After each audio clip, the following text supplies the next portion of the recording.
நம்ம சாப்பிட்றதுலே கொஞ்சம் ஹெல்த்தியாக சாப்பிட ஆரம்பிக்கணும். முருங்கைக்கீரை, முருங்கைக்காய் எல்லாமே கால்சியம் ரொம்ப ஜாஸ்தி. அதை விட முருங்கை விதை இன்னும் அதிக கால்சியம் இருக்கும்.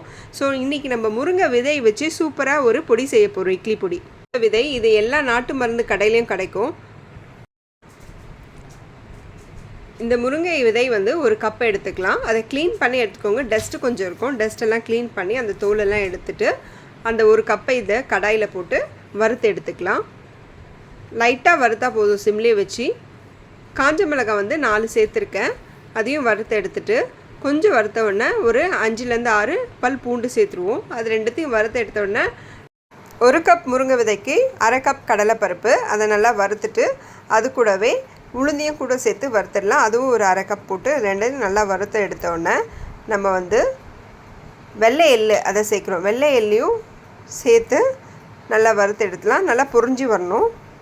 இது வந்ததும் கல்லுப்பு தேவையான அளவு, பெருங்காயத்தூள், இது எல்லாத்தையுமே நல்லா கடாயில் வறுத்து எடுத்துகிட்டு இதை ஆற விட்டு நம்ம மிக்ஸி ஜாரில் போட்டு அரைச்சோன்னா சூப்பரான நம்மளுக்கு பொடி ரெடி ஆகிடும். இது நம்ம உடலுக்கு ரொம்ப ஆரோக்கியமான பொடி. இதை நீங்கள் கண்டிப்பாக ட்ரை பண்ணிவிட்டு எங்களுக்கு ஃபீட்பேக் ஷேர் பண்ணுங்கள். தேங்க்ஸ் ஃபார் வாட்சிங்.